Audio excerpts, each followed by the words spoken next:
बिस्मिल्लाहिर्रहमानिर्रहीम। अस्सलाम वालेकुम स्टूडेंट्स, कैसे हैं आप सब। बेटा आज हमारा chapter number 20 chromosomes and DNA का नेक्स्ट टॉपिक स्टार्ट होगा और लेक्चर नंबर है हमारा 28। According to smart syllabus chromosomal theory आपके सिलेबस में नहीं है, सो हम आज डीएनए एज हेरिडिटरी मटेरियल से स्टार्ट करेंगे। DNA as hereditary material means कि डीएनए कब ये चीज़ साबित हुई कि डीएनए जो है वो हमारा विरासती मादा है या हेरिडिटरी मटेरियल कंसिडर किया जाता है। इस पे सीरीज़ ऑफ एक्सपेरिमेंट यानी ग्रुप ऑफ एक्सपेरिमेंट्स परफॉर्म हुए थे, जिसके बाद ये चीज़ साबित हुई थी कि डीएनए जो है वो हेरिडिटरी मटेरियल या जेनेटिक मटेरियल के तौर पे एक्ट करता है। सबसे पहले इस पे एक्सपेरिमेंट देखते हैं। इस टॉपिक में के अंडर हमारे पास 3 ग्रुप ऑफ एक्सपेरिमेंट्स आते हैं। इसमें सबसे पहला एक्सपेरिमेंट है ग्रिफ्थ का। फ्रेडरिक ग्रिफ्थ जो है एक माइक्रोबायोलॉजिस्ट था जिसने बैक्टीरिया पे एक एक्सपेरिमेंट परफॉर्म किया था। यानी कि दो डिफरेंट कैटेगरीज़ के हिसाब से, दो डिफरेंट कैटेगरीज़ के बेस पे या दो डिफरेंट ग्रुप्स की बेस पे उसने एक्सपेरिमेंट परफॉर्म किया था, जिससे उसने एविडेंस लिया था कि डीएनए जो है वो हेरिडिटरी नेचर है या डीएनए जो है वो एज हेरिडिटरी मटेरियल एक्ट करता है। जो बैक्टीरिया उसने यूज़ किया था दैट वाज स्ट्रेप्टोकोकस न्यूमोनी। ये वो बैक्टीरिया है जो न्यूमोनिया कॉज करता है। अब यहाँ पे ग्रिफ्थ ने अपने एक्सपेरिमेंट के दौरान जो बैक्टीरिया स्ट्रेप्टोकोकस यूज़ किया था उसकी दो टाइप्स या कह सकते हैं हम दो स्ट्रेन्स यूज़ की थी। एक है एस टाइप बैक्टीरिया, एक है R type bacteria. S type bacteria और आर टाइप बैक्टीरिया में मैंने यहाँ पे पॉइंट्स मेंशन किए हैं, आप चाहो तो इसका टेबल बना सकते हो। एस टाइप बैक्टीरिया एक तो विरुलेंट बैक्टीरिया है। विरुलेंट का मतलब क्या होगा, पैथोजेनिक, जो डिजीज़ कॉज कर सकता है, ठीक है। और कैप्सुलेटेड है। कैप्सुलेटेड का मतलब क्या है कि जिसके सराउंडिंग पे कैप्सूल या कोट या कवरिंग प्रेजेंट होगी। तो एस्टरबैक्टीरिया नॉर्मल पैथोजेनिक फॉर्म है जो डिजीज़ कॉज कर सकती है, जो इफ़ेक्ट कर सकती है, जो होस्ट के डीएनए को कह सकते हैं कि डैमेज कर सकती है। उसके अलावा इसको एस टाइप या एस इसलिए कहा जाता है बिकॉज ये स्मूथ क्लून्स की फॉर्मेशन करते हैं। इनके अंदर एक पॉलीसेकेराइड कोट प्रेजेंट होता है जिसकी वजह से हम इसको कैप्सुलेटेड का नाम देते हैं। जबकि जो आर टाइप बैक्टीरिया है ये वो फॉर्म है, ये म्यूटेंट फॉर्म है बेसिकली। इसको हम ए विरुलेंट और नॉन कैप्सुलेटेड कहते हैं। ए विरुलेंट मतलब जो डिजीज़ कॉज नहीं कर सकता, और म्यूटेंट का मतलब ये है कि ये नॉन पैथोजेनिक होगा। इसमें किसी न किसी वजह से कोई ना कोई चीज़ कम होगी जो कि आर फॉर्म में नहीं लेकिन एस फॉर्म में मौजूद है। ये रफ कॉलोनीज बनाते हैं। इनके अंदर पॉलीसेकेराइड कोट नहीं होता, मतलब इनके अंदर वो एंजाइम ही नहीं प्रेजेंट जो पॉलीसेकेराइड कोट बनाने के लिए चाहिए होता है, या वो एंजाइम मौजूद नहीं जिससे पॉलीसेकेराइड कोट की फॉर्मेशन होनी है। तो यहाँ पे जो एक्सपेरिमेंट परफॉर्म किया गया था उसमें बेसिकली देखा क्या गया था कि ऐसी कौन सी चीज़ है, ऐसा कौन सा मटेरियल है, ऐसे कौन से कंपोनेंट्स हैं जिनकी वजह से एक सेल से दूसरे सेल में चीज़ें ट्रांसफ़र हुई हैं, ठीक है। वो ट्रांसफरिंग जो यहाँ करें जो ट्रांसफॉर्मेशन हो रही है वो किस वजह से हो रही है, उसमें जो डिज़ीज़ कॉज हो रही है उसकी मेन रीज़न क्या है, ठीक है। तो यहाँ पे एक्सपेरिमेंट अगर हम स्टार्ट करें तो सबसे पहला एक्सपेरिमेंट जो उसमें किया था ग्रिफ्थ ने, उसने माउस को, जो यहाँ माइस कह सकते हैं, उसको उसने एक विरुलेंट स्ट्रेन यानी कि एस टाइप से इफ़ेक्ट किया था। पहला स्टेप जो था वो ये था, दैट वाज, यहाँ पे डायग्राम में थोड़ा आगे पीछे है लेकिन फर्स्ट स्टेप जो था वो यही था कि उसने सबसे पहले पैथोजेनिक फॉर्म दी थी, विरुलेंट फॉर्म दी थी, that was S type, smooth strain था जो कि विरुलेंट था, S type of Streptococcus pneumoniae. इस बैक्टीरिया को जब उसने माइस में इन्फेक्ट किया था तो इसकी वजह से माइस में ब्लड पॉइजनिंग कॉज हुई थी, ठीक है। ब्लड पॉइजनिंग हुई, ब्लड पॉइजनिंग की वजह से माइस क्या हो गया, डेड हो गया, ठीक है, क्योंकि वो हेल्थी नहीं रहा। सेकंड उसने क्या किया था, उसने सिमिलर माइस यानी कि उसी ग्रुप में से कहने के माइस लेकर उसने उस माइस को इन्फेक्ट किया था, कहने के इंजेक्ट किया था with mutant strain. Mutant strain कौन सा था, रफ स्ट्रेन, ठीक है, जो कि नॉन विरुलेंट था, ए विरुलेंट था, जिसमें कैप्सूल मौजूद नहीं था, जिसके अंदर पॉलीसेकेराइड कोट नहीं था, ठीक है। अब यहाँ पे पॉलीसेकेराइड कोट ना होने की वजह से, यानी कि जब इसमें रिजल्ट देखा गया तो उसमें देखा कि कोई ब्लड पॉइजनिंग नहीं कॉज हुई, कोई डिजीज़ कॉज नहीं हुई, किसी तरह के इल इफेक्ट्स नहीं मिले।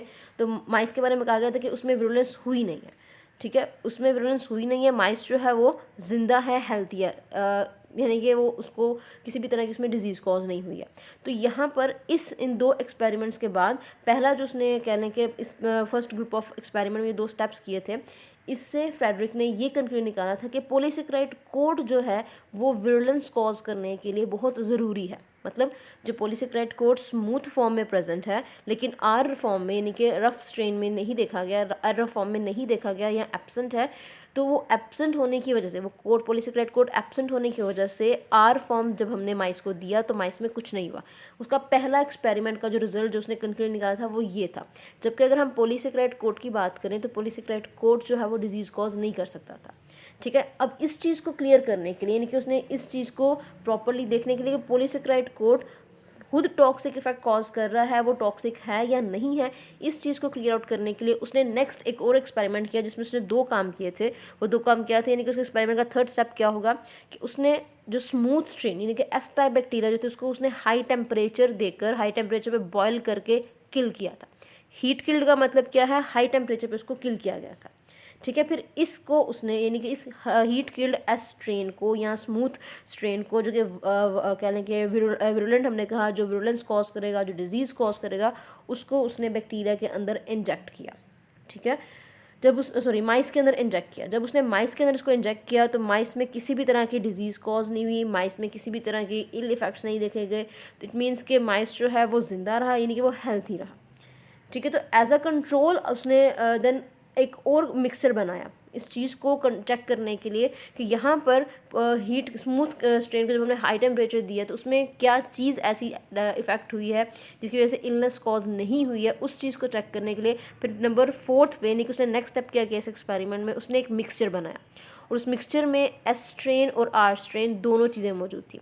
और वो मिक्सचर बना कैसे था कि उसने जो हीट किल्ड एस्ट्रेन लिए थे, हीट किल्ड स्मूथ स्ट्रेन जो थे, उसके अंदर साथ उसने जो चीज़ ऐड की थी that was living R cells. ठीक है, dead S bacteria of virulent strain plus live coatless R bacteria. क्योंकि आपको पता है हमने अभी ये बात डिस्कस की कि रफ जो स्ट्रेन है या आर टाइप जो उसके ऊपर कोट मौजूद नहीं होता, और स्मूथ स्ट्रेन को उसने वैसे हाई टेम्परेचर देकर किल किया था। तो ये उसने मिक्सचर बना के माइस के अंदर जब इंजेक्ट किया, इसके रिजल्ट में भी माइस जो है जो मोस्ट ऑफ द सैंपल यानी कि पूरा जो उसका कह लो कि जो ग्रुप था माइस का, उसके अंदर से बहुत सारे माइस जो हैं उनको नुकसान नहीं पहुंचा। ठीक है, बहुत सारे माइस जो हैं वो हेल्थी रहे, लेकिन कुछ माइस जो हैं वो डेड हो गए थे। ठीक है, अनएक्सपेक्टेडली कुछ माइस जो हैं उनमें डिजीज़ के सिम्टम्स नज़र आए और वो जो है वो डेड हो गए। अब ये रिज़ल्ट जो था अनएक्सपेक्टेडली था कि जब हमने हीट किल्ड एस्ट्रेन जब यूज़ किए तब माइस डेड नहीं हुआ, उसमें डिजीज़ के सिम्टम्स डेवलप नहीं हुए। लेकिन जब उसने एक और ग्रुप में मिक्सचर यूज़ किया जिसमें लिविंग सेल्स हैं जो कि डिजीज़ कॉज नहीं करते हैं और एस्ट्रेन्स को हाई टेम्परेचर देकर किल किया गया, तो फिर माइस डेड क्यों हुए हैं? यानी कि उसके पास जैसे फॉर एग्जांपल अगर उसने 10-12 माइस लिए का ग्रुप लिया हुआ था, उसने सबको वो मिक्सचर इंजेक्ट किया, 8 जो है उनमें से 12 में से 8 कह लें या कह लें कि 6 जो हैं उनमें डिजीज़ के सिम्टम्स नज़र आए, डिजीज़ डेवलप हुई और वो ख़त्म हो गया, लेकिन जबकि बाकी जो हैं वो हेल्थी रहे, उनमें बाकियों को कोई नुकसान नहीं पहुंचा। अब यहाँ पे इस कंक्लूजन को उसने यहाँ पे जिसने बेसिकली इस एक्सपेरिमेंट के रिजल्ट में जो उसने कंक्लूजन निकाला था वो क्या था कि जो माइस डेड हुए थे उसने उसका ब्लड सैंपल लिया। उस ब्लड सैंपल के अंदर उसको जो मेन चीज़ नज़र आई वो थी डेड एस बैक्टीरिया जो थे, यानी कि आप कह रहे स्ट्रेप्टोकोकस के जो एस बैक्टीरिया थे वो उसको लिविंग फॉर्म में मिले। अब मिक्सचर में उसने क्या चीज़ यूज़ की थी, मिक्सचर में उसने यूज़ की थी R form plus S form. S form जो थी वो डेड थी, ठीक है, लेकिन जो उसको डेड माइस में के ब्लड सैंपल में से जो चीज़ मिली वो एस बैक्टीरिया थी, वो भी लिविंग फॉर्म में थी। ठीक है, high levels of virulent Streptococcus type S bacteria उसको ब्लड के माइस में से, डेड माइस में से के ब्लड में से मिले। सो यहाँ से जो इन्फॉर्मेशन बेसिकली मिली थी वो ये थी कि पॉलीसेकेराइड कोट, ठीक है, सम हाउ किसी ना किसी वजह से जो इन्फॉर्मेशन यहाँ पे उसको मिली वो ये थी कि इन्फॉर्मेशन जो पॉलीसेकेराइड कोड स्पेसिफाई कर रहा है वो डेड विरुलेंट एस बैक्टीरिया से ट्रांसफ़र हुई है, किसके अंदर, लाइव कोटलेस आर बैक्टीरिया के अंदर जो हमने मिक्सचर बनाया था। यानी कि यहाँ पे परमानेंटली आर बैक्टीरिया जो है वो एस बैक्टीरिया में चेंज हो रहे हैं, coatless R bacteria properly S bacteria virulent S bacteria जो कि कोटेड फॉर्म में होते हैं उसमें ट्रांसफ़र हुए हैं, जिसकी वजह से माइस के अंदर डिजीज़ कॉज हुई है और माइस डेड हो गया। सो यहाँ पे जो बेसिक कॉन्सेप्ट दिया गया था वो कॉन्सेप्ट वो था ट्रांसफॉर्मेशन का। ट्रांसफॉर्मेशन हम बैक्टीरिया के अंदर, जैसे आपने चैप्टर नंबर 6 में भी बैक्टीरिया का जब हमने किंगडम प्रोकैरियोटी पढ़ी थी तो उसमें हमने कुछ जेनेटिक रिकम्बिनेशन के एक नाम पढ़ा था, एक प्रोसेस का नाम पढ़ा था, दैट वाज कॉन्जुगेशन। ठीक है, तो बैक्टीरिया में हमने कहा था कि सेक्सुअल रिप्रोडक्शन नहीं होती, एज यू नो बैक्टीरिया में जीन्स नहीं गैमेट्स नहीं बनते हैं, गैमेट्स की फ्यूजन नहीं होती, मतलब जाइगोट नहीं बनता, वो एसेक्सुअली रिप्रोड्यूस कर सकते हैं बाइनरी फ्यूजन के जरिए, लेकिन सेक्सुअल रिप्रोडक्शन उनमें नहीं होती है। बट जेनेटिक रिकम्बिनेशन यानी कि उनका जेनेटिक मटेरियल जो है वो किसी न किसी वजह या किसी न किसी प्रोसेस के जरिए ट्रांसफ़र होता है। तो उसमें से एक प्रोसेस जो है वो ट्रांसफॉर्मेशन भी है कि जेनेटिक मटेरियल जो है वो एक सेल से दूसरे सेल में ट्रांसफ़र होता है और जब वो दूसरे सेल में ट्रांसफ़र होता है तो उस रिसिपिएंट सेल के जेनेटिक मेकअप में अल्टरेशन यानी कि उसमें चेंजेस लाता है। यानी कि एक सेल हम कह रहे हैं कि डोनर सेल है, एक सेल जो है वो रिसिपिएंट सेल है। डोनर सेल का डीएनए किसी ना किसी वजह से रिसिपिएंट सेल में ट्रांसफ़र होगा और रिसिपिएंट सेल में वो कहने के डीएनए या जेनेटिक मटेरियल ट्रांसफ़र होने के बाद रिसिपिएंट सेल की जेनेटिक मेकअप में अल्टरेशन यानी कि चेंजेस लाता है। इसको हम ट्रांसफॉर्मेशन कहते हैं। अब इस प्रोसेस को फर्दर करने के एविडेंस दिया गया था, इस एक्सपेरिमेंट्स के लिए फर्दर एविडेंसेस प्रोवाइड किए गए थे, जिसमें सबसे पहला काम ये किया गया था जो कि एवरी, मैकलेट और मैकार्टी ने 1944 के बाद बताया था कि अगर यहाँ पे जेनेटिक मटेरियल ट्रांसफ़र हो रहा है तो वो जेनेटिक मटेरियल कौन सी चीज़ है। हमने यहाँ पे डीएनए का बात ट्रांसफॉर्मेशन में डीएनए की बात नहीं थी हुई, मतलब फ्रेडरिक ग्रिफ ने ये कहा था कि कोई ना कोई चीज़ जो है वो ट्रांसफ़र हुई है। पॉलीसेकेराइड कोड के अंदर ऐसी इन्फॉर्मेशन थी जो ट्रांसफ़र हुई है, लेकिन वो इन्फॉर्मेशन क्या थी? वो आरएनए थे, वो प्रोटीन्स थे, वो डीएनए था, वो कार्बोहाइड्रेट थी या कोई और चीज़ थी। तो उस चीज़ को देखने के लिए कि ट्रांसफॉर्मेशन किस वजह से हुई है, वो कौन सा एजेंट है जो ट्रांसफॉर्मेशन के लिए रिस्पॉन्सिबल है, 1944 के बाद इस चीज़ की डिस्कवरी हुई थी। ठीक है, अब उसमें भी सीरीज ऑफ एक्सपेरिमेंट परफॉर्म किए थे ऑसवर्ड अवेरी ने विद कॉलिन मैकलॉड और मैकलिन मैकार्टी ने के साथ मिलकर उसने एक सीरीज ऑफ एक्सपेरिमेंट परफॉर्म किए थे जिसको उसने ट्रांसफॉर्मिंग प्रिंसिपल का नाम दिया था। अब यहाँ पे उसने इन तीनों ने क्या काम किया था कि जो मिक्सचर फ्रेडरिक ग्रिफ ने बनाया था डेड एस और लिविंग आर सेल्स का, स्ट्रेप्टोकोकस निमोनिया स्ट्रेन्स का, उस प्रिपेयर्ड मिक्सचर में से उन्होंने एक एक करके चीज़ें रिमूव की थी। यानी कि उस मिक्सचर में से उन्होंने पहले प्रोटीन्स रिमूव किए थे। किस तरह से? ज़्यादा से ज़्यादा प्रोटीन्स रिमूव किए थे bye protein digesting enzymes add करके।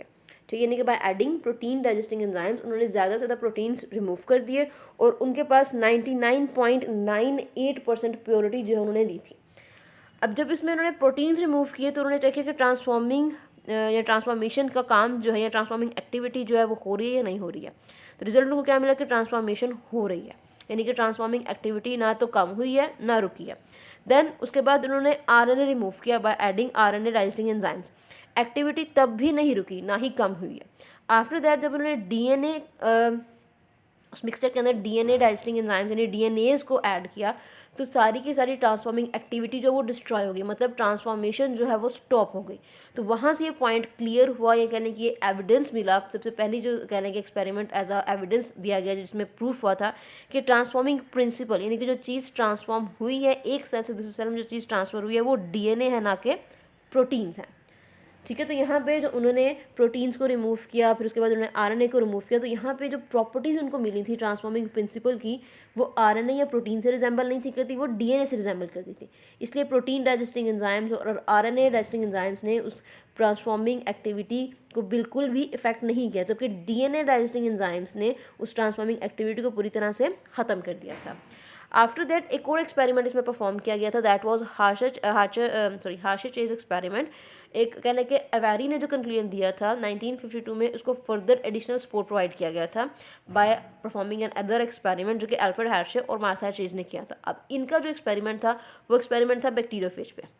हमने बैक्टीरियोफेज का स्ट्रक्चर पढ़ा हुआ है, हमने T4 टाइप पढ़ी थी, अभी यहाँ पे T2 टाइप बेसिकली दी गई है। वही चीज़ है, बैक्टीरियोफेज का स्ट्रक्चर कैसा होता है, इसके ऊपर एक हेड होता है, ठीक है, उसके साथ नीचे उसके टेल और टेल एपरेटस के साथ उसकी टेल फाइबर्स, जिनके ज़रिए ये एक होस्ट सेल को पे अटैक करते हैं, उसको अटैच करता है। अब इस एक्सपेरिमेंट में काम क्या किया गया था, इसमें उन्होंने दो चीज़ें इस्तेमाल की थी। एक था रेडियोआइसोटोप, जिसके अंदर वो रेडियोआइसोटोप था फॉस्फोरस का P32, और एक मीडियम उन्होंने तैयार किया था जिसके अंदर रेडियोआइसोटोप प्रेजेंट था S35 का। अभी एक्सपेरिमेंट बेसिकली यहाँ पे P और S यूज़ करने का मकसद क्या है? एज यू नो फॉस्फोरस और जो सल्फ़र हैं ये वो एलिमेंट्स हैं जो हमें डीएनए और प्रोटीन्स में मिलते हैं। जैसे सल्फ़र की अगर हम बात करें, ये प्रोटीन्स के अंदर प्रेजेंट होता है, ठीक है, जबकि फॉस्फोरस की बात करें एज अ फॉस्फेट ग्रुप, ये डीएनए के अंदर प्रेजेंट होता है। तो इस चीज़ की इंडिकेशन करने के लिए कि प्रोटीन्स ट्रांसफ़र हो रहे हैं या डीएनए ट्रांसफ़र हो रहा है, उसके लिए उन्होंने ये दो टेस्ट किए थे प्रोटीन्स और डीएनए के लिए। सो पहला जो उन्होंने काम किया था, कुछ एक्सपेरिमेंट्स में उन्होंने वायरसेस को लेबल किया था विद रेडियो एक्टिव आइसोटोप, और वो रेडियो एक्टिव आइसोटोप कौन सा था? फॉस्फोरस का, ठीक है। कुछ के साथ उन्होंने लेबलिंग की थी या कुछ कहने के मीडियम के अंदर उन्होंने ग्रो करवाया था विद एन अदर आइसोटोप जो कि था सल्फ़र का। अब यहाँ पे सल्फ़र और जो फॉस्फोरस यूज़ हो रहा है उसको आपने स्पेसिफाई करना है वो किस किस चीज़ के लिए यूज़ हो रहा है। वो बैक्टीरिया जिनको उन्होंने उस मीडियम में ग्रो करवाया था जिसके अंदर फॉस्फोरस प्रेजेंट था, उसके साथ उन्होंने टेस्टिंग की थी डीएनए की, क्योंकि डीएनए के अंदर जो कहने के फॉस्फेट ग्रुप है वो फॉस्फोरस से ही आता है एज अ कंपोनेंट। और बाकी एक्सपेरिमेंट्स जिनमें उन्होंने वायरसेस को ग्रो करवाया था, यहाँ पे बैक्टीरियोफेज की बात हो रही है, यानी कि वायरस की बात हो रही है, बैक्टीरिया की भी बात नहीं हुई है। देन दूसरे मीडियम में कुछ एक्सपेरिमेंट्स का जो एक ग्रुप बनाया था उसमें उन्होंने वायरसेस को ग्रो करवाया था उस मीडियम में जिसके अंदर सल्फर मौजूद है। अब सल्फर एज अ कंपोनेंट किसके अंदर प्रेजेंट होता है? प्रोटीन्स के अंदर होता है। कुछ प्रोटीन्स के अंदर सल्फर पाया जाता है, ठीक है। तो आइसोटोप का सल्फर यूज़ किया था 35। ये आपका एमसीक्यू भी पूछा जा सकता है कि कौन सा आइसोटोप जो है सल्फर का यूज़ हुआ था डीएनए टेस्टिंग के लिए, और कौन सा फास्फोरस का सल्फर यूज़ हुआ था, सॉरी फास्फोरस का आइसोटोप यूज़ हुआ था, ठीक है। अब यहाँ पे उनके पास दो ग्रुप्स आ गए हैं, एक बैक्टीरियोफेज जिसके अंदर सल्फर कंटेनिंग कहने के सल्फर कंटेनिंग होगा, और एक बैक्टीरियोफेज का ग्रुप जिसके अंदर फास्फोरस मौजूद होगा। अब यहाँ पे जो बेसिक काम था वो क्या था कि प्रोटीन्स बन रही हैं, प्रोटीन्स ट्रांसफ़र हो रही हैं या डीएनए ट्रांसफ़र हो रही हैं, तो उस चीज़ के लिए आप थोड़ा सा बैक्टीरियोफेज के लाइफ साइकिल को एक दफ़ा रिव्यू करो या रिवाइज करो। तो हम कहते हैं कि बैक्टीरियोफेज जो है वो बैक्टीरिया के ऊपर अटैक करता है, जस्ट अपना डीएनए इंजेक्ट करता है, ठीक है। अब यहाँ पे आपको उसका ओवरऑल स्ट्रक्चर नज़र आ रहा है। ये सारा जो बाहर वाला पोर्शन है, डीएनए की बात नहीं हो रही है, डीएनए इसके अंदर प्रेजेंट है, ये डीएनए है। बाकी जो पोर्शन है वो डीएनए का नहीं, वो प्रोटीन्स का बना हुआ होता है, ठीक है। बैक्टीरियोफेज क्या चीज़ इंजेक्ट करता है? डीएनए इंजेक्ट करवाता है। तो जब प्रोटीन्स की टेस्टिंग की गई थी तो उसके अंदर बैक्टीरियोफेज ने बैक्टीरिया पे इन्फेक्ट किया, उसके अंदर किसी भी तरह के रेडियो एक्टिव सेल्स जो हैं वो रेडियो एक्टिविटी उसमें एंटर नहीं थी हुई, यानी कि बैक्टीरिया सेल्स के अंदर जो सल्फ़र है, वो बैक्टीरियोफेज जिसके अंदर सल्फ़र प्रेजेंट था वो उसके अंदर ट्रांसमिट नहीं हुई है, ठीक है। जिससे ये चीज़ साबित हुई कि सल्फ़र ट्रांसफ़र नहीं हुआ। इट मीन्स के यहाँ पे जो हमारे पास जो न्यू बैक्टीरियल सेल्स बनेंगे उनके अंदर जो चीज़ अंदर एंटर हुई है वो प्रोटीन्स नहीं है, यानी कि प्रोटीन्स ट्रांसफ़र नहीं हुई है। यही चीज़ जब डीएनए की टेस्टिंग की गई थी तो उसमें वो बैक्टीरियोफेज जिसके अंदर फॉस्फोरस प्रेजेंट था, इस बैक्टीरियोफेज ने जब अपना डीएनए इंजेक्ट किया बैक्टीरिया के अंदर, बैक्टीरिया को से इन्फेक्ट किया, उसके अंदर डीएनए इंजेक्ट करवा दिया, तो उसके बाद रिजल्ट में जितने भी न्यू सेल्स बने थे उनको सेंट्रीफ्यूज करने के बाद जो चीज़ देखी गई थी वो ये थी कि रेडियो एक्टिविटी प्रेजेंट है। अब रेडियो एक्टिविटी किस तरह साबित होगी, यहाँ पे किस तरह नजर आएगी? बिकॉज फॉस्फोरस का जो आइसोटोप जो कैसे लेबलिंग के तौर पे इस्तेमाल किया गया था वो न्यू बैक्टीरियल सेल्स के अंदर प्रेजेंट था। तो इट मीन्स के प्रोटीन्स नहीं, डीएनए जो है वो एक सेल से दूसरे सेल में ट्रांसमिट होते हैं। तो डीएनए क्या हुआ? डीएनए जो है वो हमारा हेरिडिटरी मटेरियल है। After that chemical nature of DNA, ये दो टॉपिक्स एक साथ करवाने का मकसद यही है कि आपको ओवरऑल जो है डीएनए का हम क्लियर आउट कर सकें। केमिकल नेचर ऑफ डीएनए आप पहले भी पढ़ चुके हो, आपने फर्स्ट ईयर में चैप्टर नंबर 2 में बहुत डिटेल में इसको देखा है, उसी चीज़ को हम यहाँ पे दोबारा से गो थ्रू करेंगे। डीएनए कौन सा बायोमोलिक्यूल है? ये न्यूक्लिक एसिड्स की टाइप में आते हैं, हम इसको न्यूक्लिक एसिड्स के तौर पर स्टडी करते हैं। सबसे पहले अगर हम डीएनए की डिस्कवरी की बात करें एज अ न्यूक्लिक एसिड, तो इसकी डिस्कवरी की थी फ्रेडरिक मिस्टर ने, जो कि एक जर्मन केमिस्ट है। इसने 1869 में डीएनए डिस्कवर किया था। मेंडल का काम जब पब्लिश हुआ था उसके ठीक 4 साल बाद। अब इसकी डिस्कवरी कैसे उसने की थी? फ्रेडरिक मिस्टर ने वाइट एसिडिक सब्सटेंस एक्सट्रैक्ट किया था from the nucleus of human पस sales and from the nucleus of fish sperm. इस वाइट एसिडिक सब्सटेंस को उसने न्यूक्लिन का नाम दिया था, बिकॉज ये क्योंकि उसने इसकी कहने के आइसोलेशन जो की थी वो न्यूक्लियस से की थी, इसलिए इसको न्यूक्लियन का नाम दिया गया था। अब अगर हम इसकी नेचर की बात करें तो ये न्यूक्लियन जो है एसिडिक इन नेचर था, दैट्स वाई इसको हम न्यूक्लिक एसिड का नाम देते हैं। ये पॉइंट आप फर्स्ट ईयर में भी देख चुके हो। तो डीएनए और आरएनए दोनों न्यूक्लिक एसिड से बिलोंग करते हैं, और न्यूक्लिक एसिड को उसका नाम उसकी आइसोलेशन और उसकी प्रॉपर्टी या केमिकल या एसिडिक नेचर की वजह से दिया जाता है। After that chemical nature of DNA को प्रूव करने के लिए या उस केमिकल नेचर ऑफ डीएनए को स्टडी करने में पीए लिविन ने भी अपना वर्क या कहने की अपनी कॉन्ट्रीब्यूशन दी थी। 1920 में न्यूक्लिक एसिड का जो बेसिक स्ट्रक्चर है वो एक और बायोकेमिस्ट ने बताया था, वो था पीए लिवेनी ने। फ्रेडरिक मिस्टर ने न्यूक्लिक एसिड्स की डिस्कवरी की थी, पीए लिवेनी ने इसकी ओवरऑल जो बेसिक स्ट्रक्चर है न्यूक्लिक एसिड्स का वो बताया था। और बेसिक स्ट्रक्चर क्या है? न्यूक्लिक एसिड आप डीएनए कह रहे हो या आरएनए कह रहे हो, दोनों के केस में डीएनए वाले न्यूक्लियोटाइड से बनता है, आरएनए वाले न्यूक्लियोटाइड से बनता है। और न्यूक्लियोटाइड्स क्या हैं? दीज आर बेसिकली बेसिक आप कह लो कि बिल्डिंग ब्लॉक्स हैं जिनसे न्यूक्लिक एसिड्स बनते हैं। डीएनए के न्यूक्लियोटाइड की बात करो या आरएनए के न्यूक्लियोटाइड की बात करो तो ये 3 कंपोनेंट्स का बना हुआ होता है। 3 कंपोनेंट्स कौन से हैं? एक है फॉस्फेट ग्रुप, एक है पेंटोज शुगर और एक है नाइट्रोजनस बेसिस। डीएनए के अंदर जो पेंटोज शुगर होती है वो होती है डीऑक्सीराइबोस, जबकि आरएनए के अंदर जो पेंटोज शुगर होती है वो होती है राइबोस। नाइट्रोजनस बेसिस की बात करें तो इसमें 2 बेसिस आती हैं, एक है प्योरीन्स और एक है पायरिमिडीन्स, ठीक है।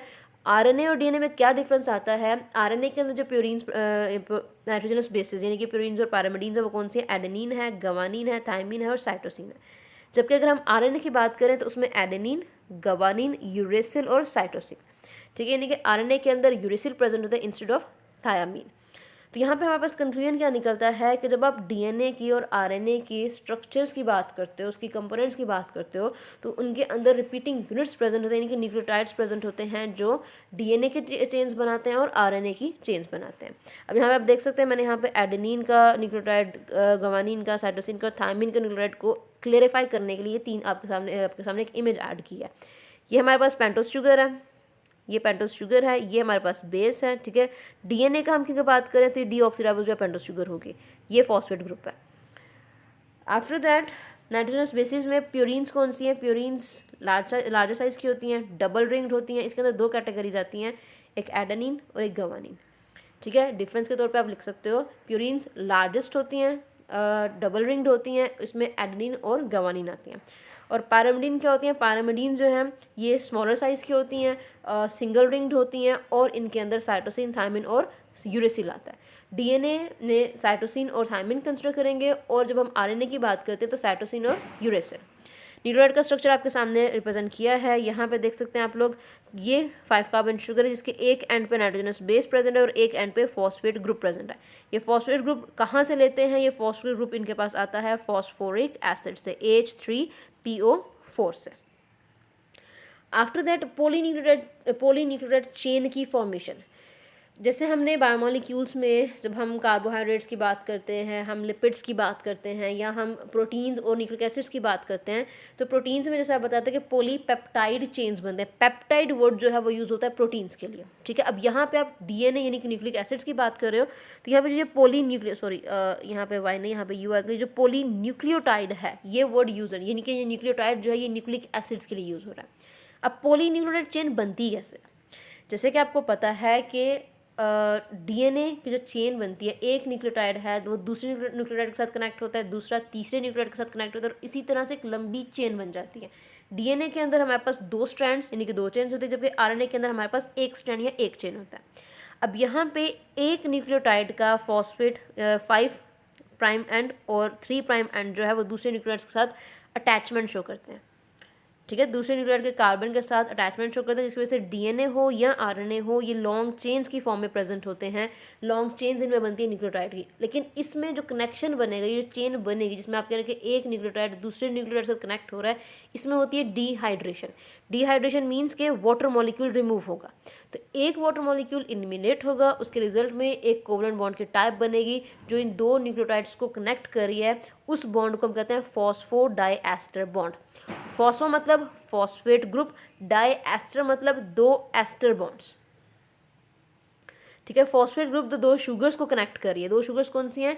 एक न्यूक्लियोटाइड की एक शुगर, दूसरी न्यूक्लियोटाइड की दूसरी शुगर, ठीक है। तो ये 2 शुगर्स को जो फॉस्फेट ग्रुप्स कनेक्ट कर रही होती हैं, इन फॉस्फेट ग्रुप्स के दरमियान में, इन दोनों शुगर्स के फॉस्फेट ग्रुप के दरमियान में 2 एस्टर बॉन्ड प्रेजेंट होते हैं। पेयर ऑफ एस्टर बॉन्ड मतलब 2 एस्टर बॉन्ड प्रेजेंट होंगे, जिसके रिजल्ट में आपके पास जो स्ट्रक्चर बनेगा वो डाइन्यूक्लियोटाइड होगा। उसी तरह से एक और न्यूक्लियोटाइड ऐड हुआ ट्राई, एक और ऐड हुआ टेट्रा। अब यहाँ पे एक और न्यूक्लियोटाइड, 2 न्यूक्लियोटाइड्स के अटैचमेंट के बाद तीसरा न्यूक्लियोटाइड कहाँ पे अटैच होगा? जब 2 न्यूक्लियोटाइड अटैच होते हैं तो उन दोनों न्यूक्लियोटाइड्स में एक साइड पे 5 प्राइम एंड फॉस्फेट एंड जो है जो कि 5th कार्बन पे होता है और दूसरा हाइड्रोक्सिल ग्रुप जो कि 3rd कार्बन पे है वो हमेशा फ्री होता है। फ्री का मतलब क्या है कि नेक्स्ट न्यूक्लियोटाइड जो है वो आके अटैच हो सकता है।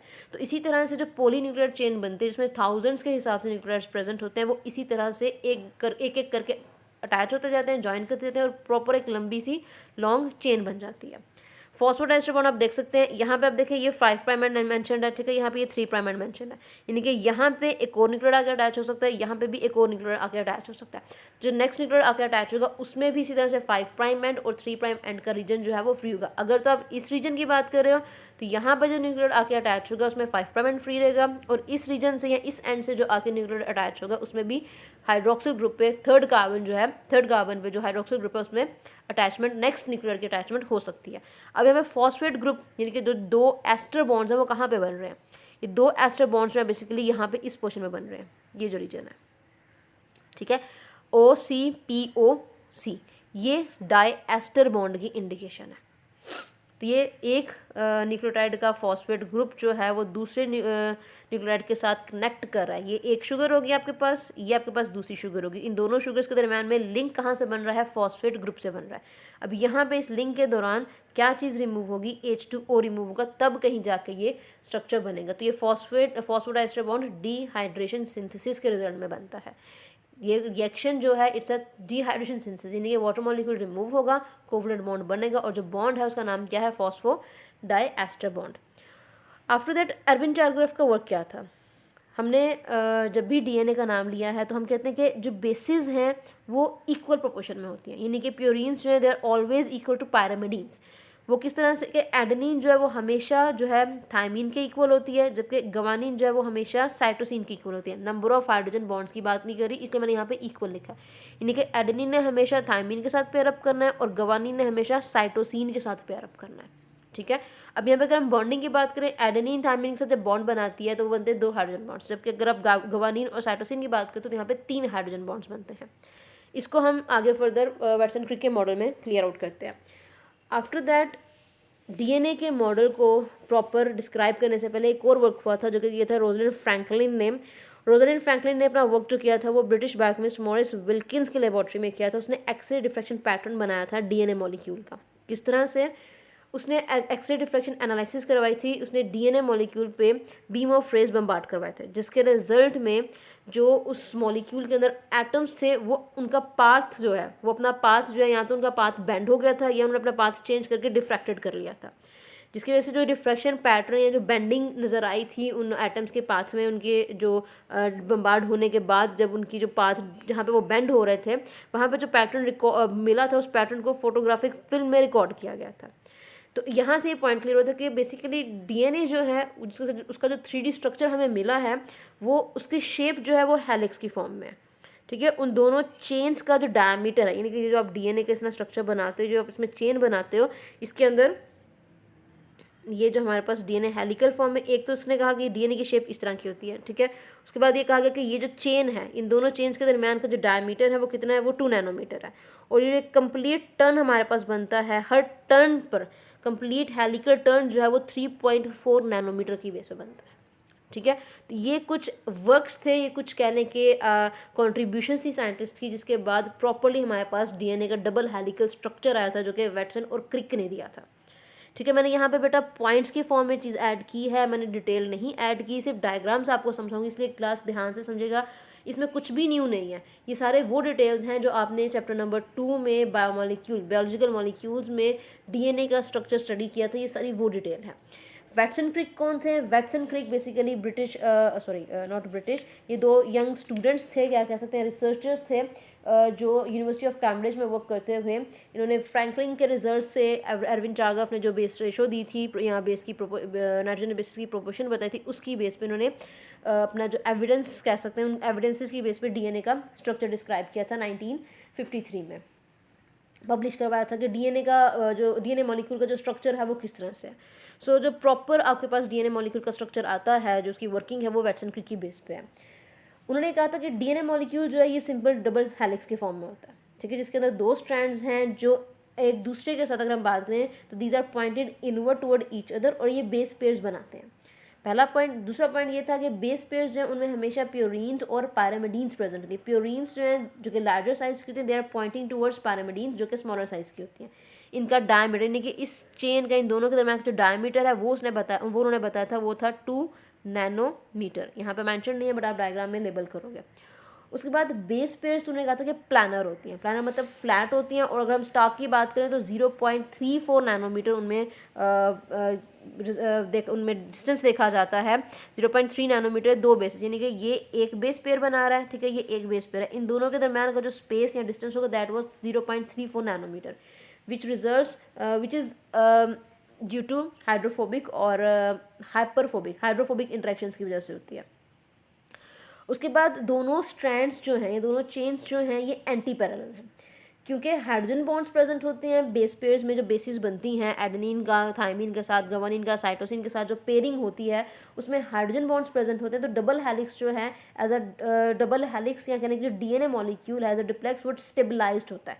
इट मीन्स कि उसके अंदर दो एंटी पैरेलल स्ट्रैंड्स है, एक चेन जो होगी वो क्या होगी, वो 3 to 5 प्राइम एंड होगी और दूसरी क्या होगी 5 to 3 होगी। यानी कि यहाँ पे आप कह सकते हो ये जो स्ट्रैंड है फॉर एग्जाम्पल मैं कह रही हूँ 3 to 5 एंड है, ठीक है, और दूसरी जो है वो 5 to 3 प्राइम एंड है, इसको हम एंटी पैरेलल कहते हैं, ठीक है। और इस डीएनए डबल हेलिक्स के अंदर एडेनिन, जैसे आपको बताया कि एडेनिन जो है वो हमेशा दो पेयरिंग बॉन्ड्स या दो हाइड्रोजन बॉन्ड्स बनाता है थायमीन के साथ, और जो गवानीन है वो हमेशा दो पेयरिंग या दो बॉन्ड्स बनाता है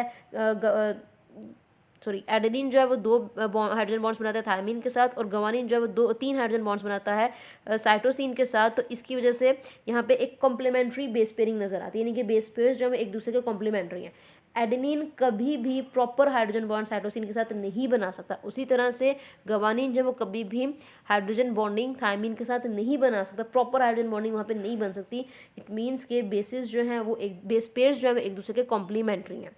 और बेस की प्रोपोर्शन की बात करें तो प्योरीन्स हमेशा पैरामिडीन्स के इक्वल होती हैं, यानी कि एडेनिन हमेशा थायमीन के साथ पेयरअप करेगी, कितने बॉन्ड्स बनेंगे 2 हाइड्रोजन बॉन्ड्स बनेंगे, जबकि जो गवानीन है वो हमेशा साइटोसिन के साथ बॉन्ड करेगी, यानी कि कितने बॉन्डिंग बनेगी, कितनी पेयरिंग में कितने बॉन्ड्स बनेंगे 3 हाइड्रोजन बॉन्ड्स बनेंगे। तो इसको हम बेसिकली कहते हैं ये बेस पेयरिंग जो है वो सेम प्रोपोर्शन की वजह से हो रही होती है। तो बेटा ये था आज का आपका लेक्चर, इसमें सारा डीएनए का था, इसलिए मैंने ये लेक्चर जो है वो कंपाइल करके दिया है। बेसिक जो है इसमें ज़्यादातर जो है वो शॉर्ट है, लेकिन जो डबल हेलिकल स्ट्रक्चर है वो लॉन्ग के लिए करना है, DNA as a hereditary material भी आपने बेटा लॉन्ग के लिए करना है। जो चीज़ आपसे स्पेसिफिकली पूछी जाएगी आपने वही उसमें बतानी है। थैंक यू क्लास, अल्लाह हाफिज़।